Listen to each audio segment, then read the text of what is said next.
green, sustainable, eco-friendly, natural. These are all terms that have absolutely zero regulation. Hello, everyone. Welcome back to the Going Zero Waste YouTube channel. I'm Katherine Kellogg, and today we're going to be taking a little bit of a closer look at a few sustainability myths that we might have been told for a very long time, or maybe some just flat out lies that we've been told that need to be examined a little bit closer. So if any of these surprise you, make sure you give this video a thumbs up. It really helps with the YouTube algorithm, or drop me a comment if you are wholly unsurprised, because maybe that's a lot of you. First, let's talk a little bit about carbon offsetting. We have been told that carbon offsetting is 100% the way that we are going to save the planet. This is the best way that we can create a positive impact, is we can offset all of our emissions and then we'll basically be at net zero, right? Oh, not quite. A lot of the projects lack proper oversight or documentation that's needed to prove that they are actually doing what they say they're doing. On average, only 10 to 15% of all carbon offset projects are actually verified, and up to 80% may have no real environmental benefits. If you have a piece of land where you have a bunch of trees planted on it, and you are using that as a carbon offset project, but you were never planning on cutting those trees down in the first place, are you actually creating a net positive benefit? I personally like to buy and plant trees through the Arbor Day Foundation, so I often will calculate, let's say, a flight. I will see how much carbon that's produced.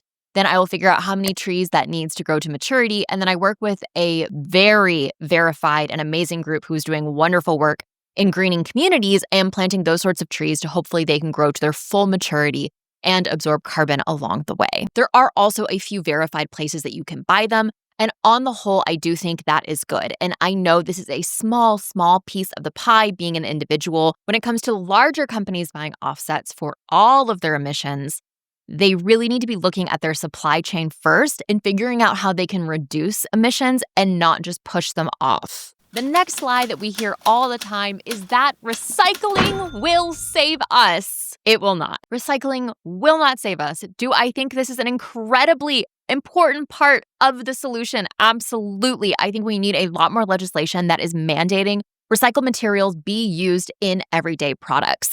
If you can guarantee the business is going to be there, you're going to be able to recycle so many more products. I recently toured a Smurfit West Rock facility, and it was incredible to see the entire operation of the MRF. It was so eye-opening in what people are doing wrong, as well as how incredible the technology has become when it comes to sorting. But so many things are still hand-sorted. So one of the best things you can do is make sure your recyclables are clean. You don't want something that's super dirty. They don't have to be super crazy clean, but they do need to be clean. You need to keep your paper dry, and you need to make sure that what you're putting in your recycling bin is going to be something that a business wants to buy.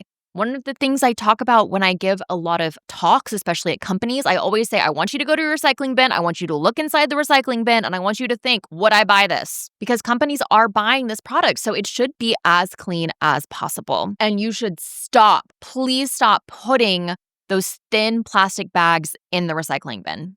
They can be recycled, but only through special programs. I was with WM at the MLB All-Star Game this year to see the behind-the-scenes operations of how all of the waste was sorted, which honestly was incredible. And they partnered with Trex for all of that behind-the-scenes plastic film that is used. And that film is being turned into actual objects like park benches, which is incredible.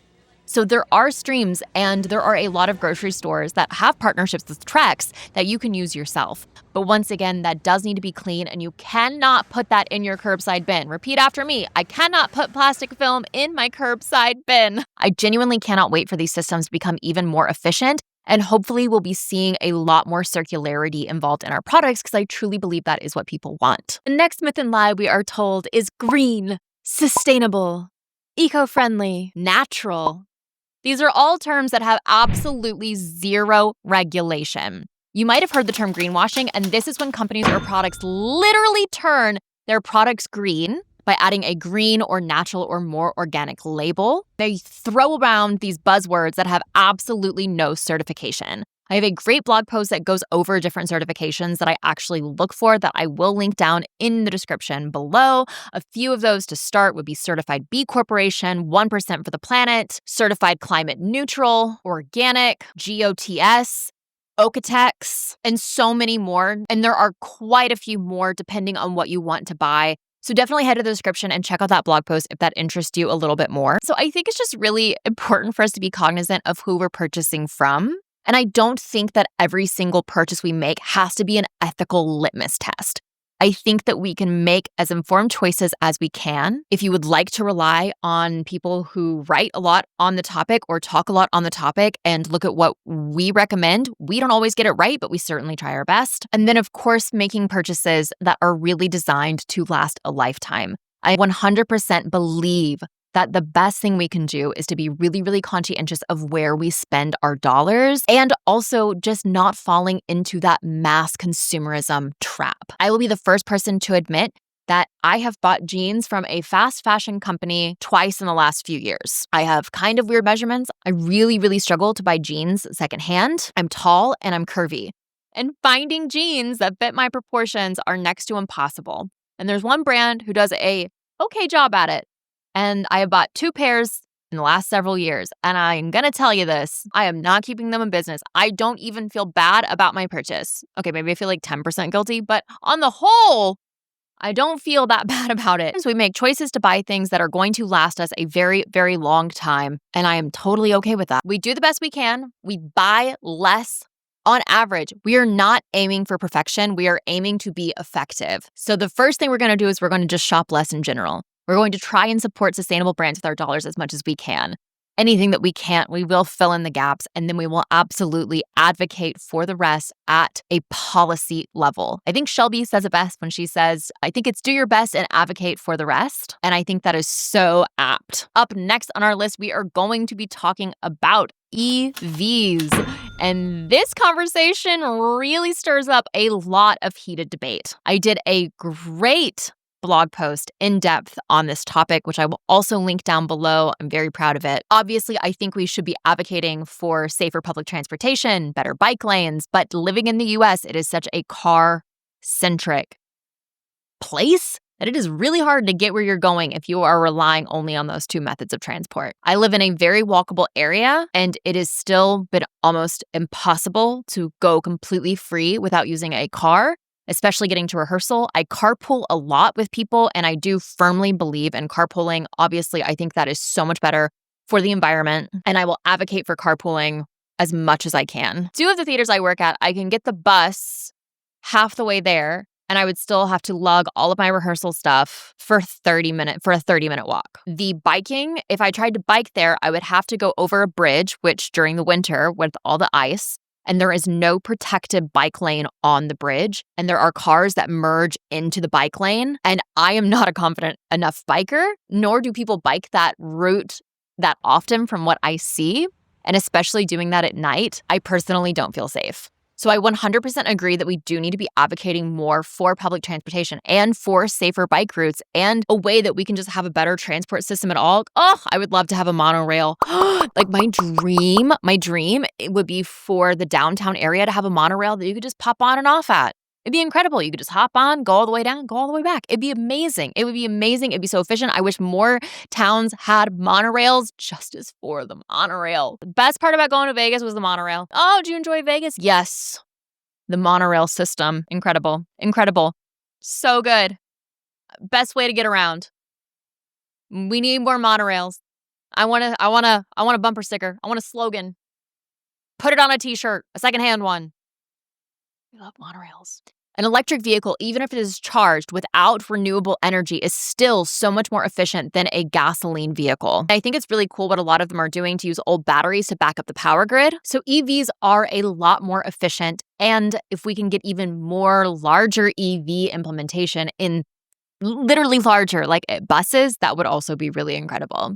But I hope that we'll continue seeing more ways to make electric cars even more sustainable and making EVs more widely adopted. Our next myth we will be busting is the paper versus plastic debate. Is a paper bag really better for the environment versus a plastic bag? And the answer is, it depends. Depends on how you're judging it. It depends on how you're studying it. Because when we calculate things, we can calculate a whole bunch. Water usage, emissions, end of life. reusability. And so many people often say that plastic is better because it uses fewer emissions. Yes, but if you look at the end of life and the way it breaks down in the environment, then paper is obviously the clear winner. Then you have things like reusable cotton bags. And I have seen so many articles of people saying, oh, they're so bad for the environment because they use so much water. Yes, because they're supposed to be used forever, over and over and over again. You're not supposed to get a brand new bag every single time you go to the store. You're supposed to use that cotton bag over and over and over again. And then, of course, the total net emissions and water usage will be so much more positive than continuing to produce more and more plastic bags. I don't think this will be shocking to anyone, but often the sustainability claims that we see on websites like Shein here aren't really all they're cracked up to be. My question is, can you actually be sustainable if you're producing 10,000 new styles a day? If you're constantly pushing people to buy? I went on the Shein website for the first time, I think, in a very, very, very, very, very long time.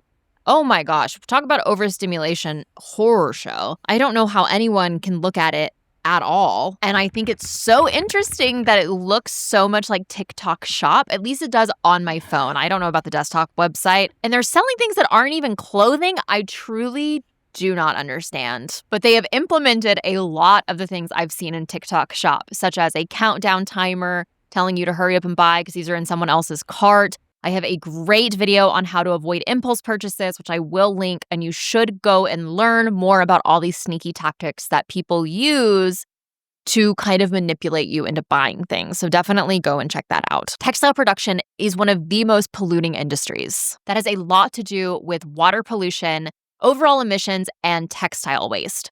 You can often predict what colors are going to be popular in the coming fashion seasons, which there are 52 of now, which is wild, based on what the colors of the rivers are because of how much waste is being dumped into the waterways. One of the best things you can do is just to simply start shopping less, being more mindful, swapping, upcycling your own clothing, shopping secondhand, and also being more mindful of the textiles and things that are coming into your home, because this isn't just clothing, this is also things like blankets, and we have a lot of fast furniture now and all of the materials that are going on to our furniture, right? So just being a lot more mindful of what we buy and reducing the overall amount, I think, is one of the best things we can do. So when you see conscious collection, while some of the things being done might be admirable in a certain scenario, it doesn't necessarily mean it truly is a sustainable product. It's these buzzwords, they get ya. This one's really gonna ruffle some feathers, probably. Vegan leather, right? That's supposed to be billed as a very, very sustainable alternative. And it's just plastic. It's just plastic. In fact, a lot of places are seeing how popular vegan leather is, and they are taking polyurethane, what we used to lovingly call Nala is angry. I don't know if you heard that grunt. She is upset. Do you think that we need a little bit of a Nala break? That's my sweet pea. Oh, hello, Nala. Truly a girl's best video filming friend. Which brings us to today's sponsor. Take it away, Nala. Hi, I'm Nala. I'm a husky, and I shed a lot.